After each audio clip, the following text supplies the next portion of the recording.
Hi, I'm Sarah from The Upcoming. An absolute pleasure to have you here with us. Huge congratulations on this movie. I actually only just watched it this morning, and I feel like it's still with me. Oh, great. Thank So you. beautiful, so moving.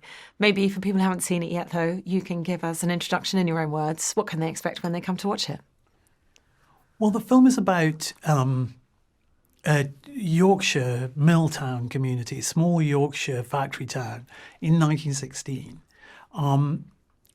And it's about the choral society of that town.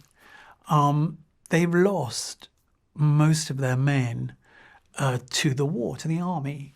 And they've lost their chorus master to the army. So they have to go out recruiting new people for the choir, young people, very young people, and they have to recruit a new chorus master who turns out to be a musician played by Ralph Fiennes, who has spent most of his career in Germany. So they're very, very suspicious of him. And in the film, the young people who know the clock is ticking on them, the young men know the clock is ticking on them because they're going to be conscripted. The young women are desperate to make a connection before the young men disappear. The film imagines how do they behave under that kind of, to us, nearly unimaginable stress. How do the older people in the community who have suffered loss and grief connect with each other? And the one thing that I hope the film discovers is that through making music together, through singing in a choir together, through art, they do find a kind of meaning. They find a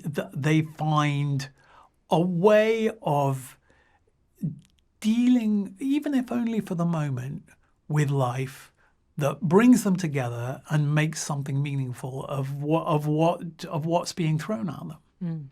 And I know you've obviously worked across both theatre and film for many years, but particularly in your collaboration with Alan Bennett. This is your fourth project together. But this is the first one that's actually been written directly for the screen. So I wonder what was different about this story in that respect, and how did you know that this one would look better on the screen rather than being for the theatre? Yeah, so we've done many plays together, and three of those, as you say, have been turned into films. This he delivered to me as a sketch, as 50 pages or so, just before COVID. I didn't know this is what he was working on. And as I read it, I thought, I don't think this is a play. I think I can feel and see this town. I think I need to know the town. I need to know where they live. And I think that it's cinematic in structure. It unfolds less like a play and more like a film. It doesn't have a kind of big thematic argument the way a play does. It invites an audience into an entire community. So I told him, he literally delivered it 2 days before the first COVID lockdown. So we talked about it during the lockdown. And then for various reasons, it took 4 years before we actually were able to make the film, during which time, obviously, it developed and changed quite a lot. But it always felt like it was a film. And the fact that it had kind of sort of, come through your letterbox just at the start of lockdown, and obviously you're working on it during that period of time. I wonder how much that also kind of infused the storytelling, I guess, making those parallels between a community having to come together in the face of adversity and finding different ways to lift people's spirits in the face of, what can be insurmountable and so much tragedy. So do you think there were some parallels there, the fact that it happened during lockdown? Yeah, maybe, but the thing that I missed most during lockdown was gathering together as an audience, but particularly for music. So I think one of the things, listen, we shouldn't over dramatize ourselves, I suspect.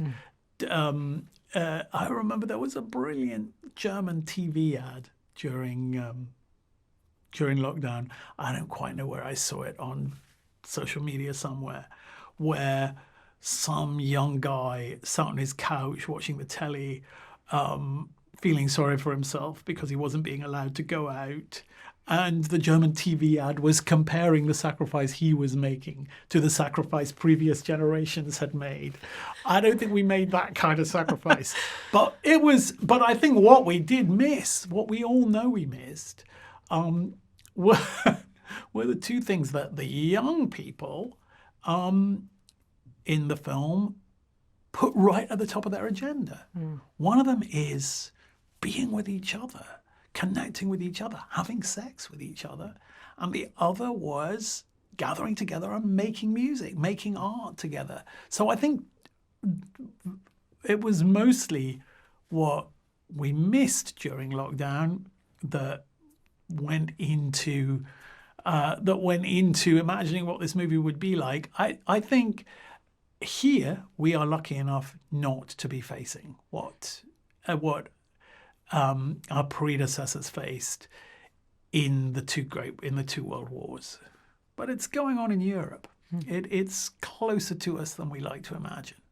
And Ralph Fiennes, I mean, he's sort of a national treasure, I guess, in lots of ways, played so many different roles. But what made him right for this one? And does feel that whatever character he steps into the shoes of, he brings such gravitas. Yes. And there's so many layers to this character. I mean, Yes. he's, clearly got so much authority and presence, but he's also wounded. Yes. And he plays both of those edges so well. So how did you know he was the right person? Well, I first worked with Ralph in, I think, 1991, where we were both working for the Royal Shakespeare Company, and he was playing Edmund in King Lear. And that was before Schindler's List, before he became a movie star. And Ralph, of all the British movie stars, is probably the one who has come back most regularly to the theatre. So he has armies of colleagues, directors, actors, writers, who run in parallel to his movie career. He's a great actor. I've done several things with him. He's completely direct. There is no agenda other than the part he's playing and the film or the play he's playing in. I don't know him as a movie star, and none of the people in the film know him as a movie star either. All the older actors, they've all been in plays with him. I kind of, from the moment I read it, thought this character is so dedicated, so driven, so serious about what he does, and as you say, yet so wounded. This is perfect. If Ralph wants to do this, this is perfect. The thing about Ralph is, if you give him something that he responds to, he's on the phone saying, I'd love to do this. And then it was just about finding a time when he might be available to do it. There's, he has a huge global audience through all sorts of things. Through all sorts of movies, for them, he's a big movie star. For all the people he works with in the British theatre, my God, he makes stuff happen. He's just spent the last few months producing, acting in, and directing a 3-play season in Bath. Ralph is for real. Ralph is not motivated by conventional notions of movie success. And what I also love in the film, alongside Ralph, you've got like Simon Russell Peale and Roger Allam, and then these, this new generation of actors playing the young soldiers, the women. So was that also like a great starting point? And how did maybe the more veteran actors kind of help the newcomers on set, perhaps? That, in my experience, there's nothing that experienced actors love more than being able, when asked, to help out, give advice, to discuss the craft with younger actors. So it was great. It was absolutely great. I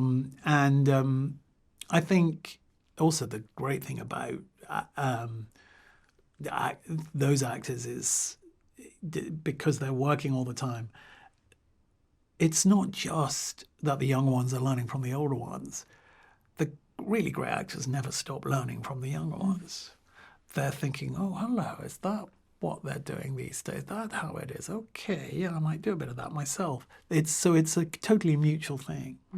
And I guess because of your experience of working with music and theatre, the musical elements are not just sort of, glanced over. The performance, the crescendo that we get to at the end, it's given so much reverence, and we really see, it almost be performed before our eyes in real time. So what was it like actually putting that together? And was that something that's really important to you? Because sometimes in films, maybe they can kind of brush over, the final performance, let's say. I'm really glad you saw that, because music is taken totally seriously. Music has been part of my life and of my working life, and the musical elements of the film were really, a lot of time was spent preparing them and making sure they were got 100% right. One of the things that I really wanted to do was show how a choir, how a musical ensemble might get better. The way when they first sing together for Ralph's character, Dr. Guthrie, at the beginning of the film, where they sing a Bach choral really quite badly. Not terrible, not stupid, but just really not very good, not in tune, not together. When he first confronts them, when he first makes them rehearse the piece that they do, the Dream of Gerontius, not great.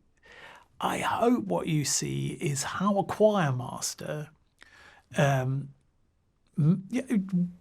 make a choir as good as this choir becomes at the end of the film. That choir, the choir you see is the choir you hear.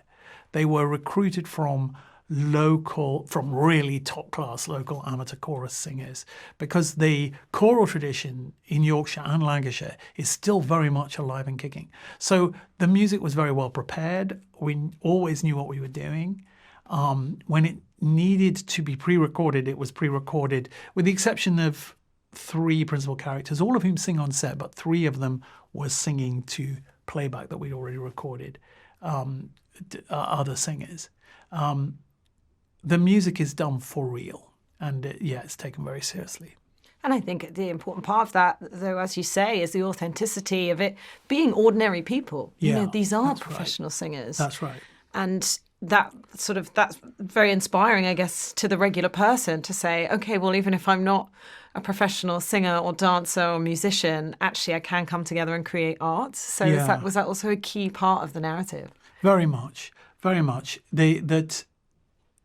My experience genuinely is that music knows no boundaries. In the film, the choir contains the mill owner and the youngest mill worker. They're all, and the middle classes and the working classes of this small community. They all come together to sing together. It's utopian, but it's kind of true that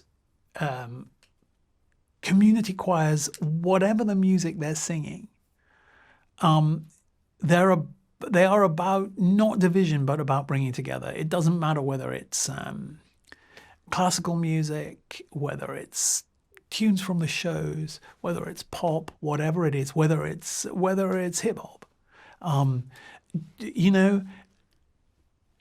The choir that goes on Britain's Got Talent will find something it recognizes in this film just as much as the grandest classical choir will. And, anybody who's ever made anything like art together with people in their own community. And the thing that, about the film is it just looks stunning, every frame. The attention to detail of recreating, 1916, all the way you use light, when they're doing the performance, the sun coming through the windows. What's your approach in terms of, capturing the period, capturing it on screen, and what's most important to you in the way you do that? Well, I do love recreating past worlds, I got to say. It's lit by the director of photography, Mike Ely. I don't know how to light a shot. What you do if you're the director is you can't light a shot as well as you can't light a shot. You can't cut a costume. You can't dress a wig. What you want to do is gather around you people who really can and give them the direction of travel. So the kind of film it was, the kind of feel, its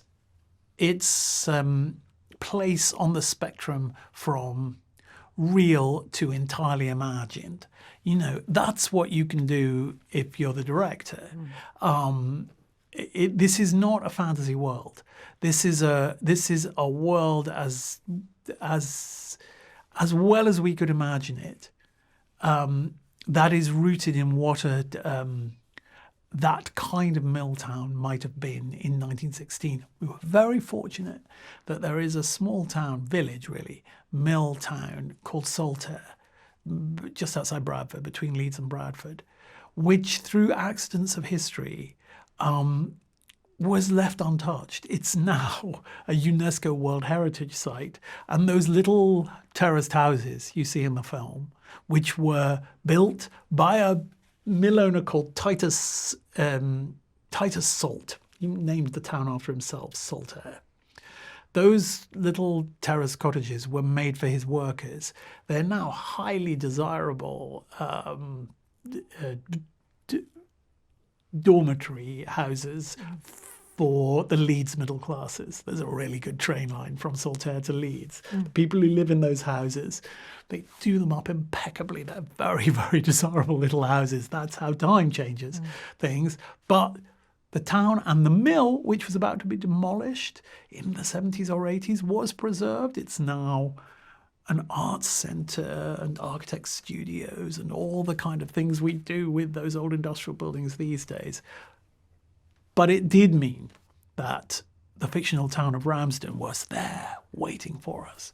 And the way film has changed since I first made a period film, The Madness of King George in 1994, then with everything on film, on 35mm film, what the camera saw was what you saw.